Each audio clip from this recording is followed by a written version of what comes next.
Hello दोस्तों, हमारे सुंदर कहानियों के चैनल में स्वागत है। आज की कहानी है बेटियां घर नहीं छोड़ती, घर वालों को नहीं छोड़ती हैं।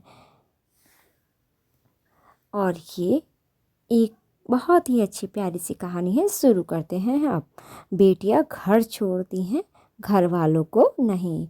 इस सच का एहसास उनके पास सदा बना रहता है, बस घर के लोगों को जरा देर लगती है इसे समझने में। खिड़की के पास खड़ी सिमरन सोच रही थी। राखी आने वाली है, पर इस बार ना तो माँ ने फ़ोन करके भैया के आने की बात कही और ना ही मुझे आने को बोला। ऐसा कैसे हो सकता है? हे भगवान, बस ठीक हो सब कुछ। अपनी सास से बोली, माँ जी मुझे बहुत डर लग रहा है, पता नहीं क्या हो गया है, मुझे कैसे भूल गए इस बार। सास ने इजाज़त देते हुए कहा, कोई बात नहीं बेटा, तुम एक बार खुद जाकर देखाओ। सास की आज्ञा मिलने भर की देर थी कि सिमरन पति के साथ मायके आ पहुंची, परंतु इस बार घर के अंदर कदम रखते ही उसे सब कुछ बदला सा महसूस हुआ। पहले जहां उसे देखते ही माँ पिताजी के चेहरे खुशी से खिल उठते थे, इस बार उन पर परेशानी की झलक साफ दिखाई दे रही थी। पहले भाभी उसे देखते ही दौड़ी चली आती थी और प्यार से गले लगा लेती थी, पर इस बार दूर से ही एक हल्की सी मुस्कान दे डाली। भैया भी ज़्यादा खुश नहीं दिखे। सिमरन ने जैसे तैसे करके एक रात बिताई, मगर अगले ही दिन जैसे ही उसके पति उसके मायके छोड़ वापस गए, तो उसने अपनी माँ से बात की। तब उन्होंने बताया, इस बार भैया का काम कुछ मंदा चल रहा है और वह बंद के कगार पर है। ऊपर से और सारी समस्याएं भी। बस इसी वजह से तेरे भैया को तेरे घर भी ना भेज सकी। सिमरन बोली, कोई बात नहीं माँ, ये मुश्किल दिन भी जल्दी निकल जाएंगे, आप चिंता मत करो।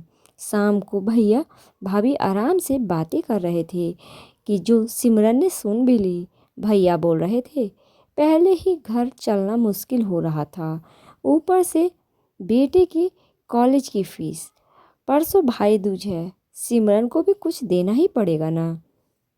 भाभी बोली, कोई बात नहीं, आप चिंता ना करें, ये मेरी चूड़ियाँ बहुत पुरानी हो गई हैं, इन्हें बेचकर जो पैसे आएंगे उससे सिमरन दीदी को त्यौहार भी दे देंगे और कॉलेज की फीस भी भर देंगे। सिमरन को यह सब सुनकर बहुत ही अधिक बुरा लगा। भैया भाभी ये क्या बातें कर रहे हैं? क्या मैं यहाँ उनको तंग करके कुछ लेने के लिए ही आती हूँ? वह अपने कमरे में आ गई। तभी उसे याद आया कि शादी से कुछ समय पहले जब वह नौकरी करती थी, तो उसने बड़े शौक से अपनी पहली तनख्वाह लाकर पापा को दी थी। तब पापा ने कहा था, ये पैसे अपने पास ही रख ले बेटा, मुश्किल वक्त में काम आएंगे। इसके बाद वह हर महीने अपनी सारी तनख्वाह बैंक में जमा करवाती रहती थी। शादी के बाद जब भी मायके आई तो माँ ने उसे पैसे निकलवाने को कहा, पर सिमरन हर बार कह देती थी कि अभी मुझे कोई ज़रूरत नहीं है। पर आज उन पैसों की उसके परिवार को ज़रूरत है। वह अगले दिन ही सुबह भतीजे को साथ लेकर बैंक गई और सारे पैसे निकलवाकर पहले भतीजे की कॉलेज की फीस जमा की और फिर घर का जरूरी सामान खरीद कर घर वापस आ गई। अगले दिन जब भैया का टीका किया तो भैया ने भरी आंखों से उसके हाथ में 100 का नोट रखा। सिमरन मना करने लगी तो भैया बोले, ये तो शगुन है पगली, मना मत करना। सिमरन बोली, भैया बेटियां मायके शगुन के नाम पर कुछ लेने के लिए ही नहीं आती, बल्कि अपने माता पिता की अच्छी सेहत की कामना, भैया की सेहत की कामना, भैया भाभी को माँ बाप की सेवा करते देख ढेरों दुआएं देने और बड़े होते भतीजे भतीजियों की नज़र उतारने भी आती हैं।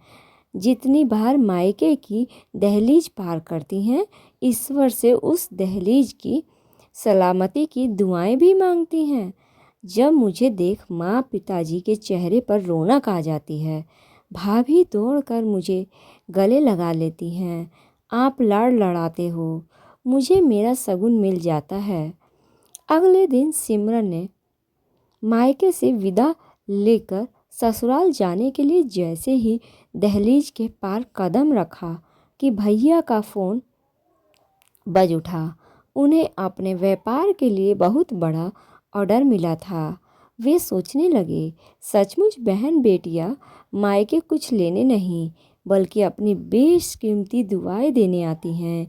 जब वे घर की दहलीज पार करके अंदर आती हैं तो बरकत भी लाती हैं, अपने साथ ही बरकत लेकर आती हैं और अपने आप भीतर चली आती हैं।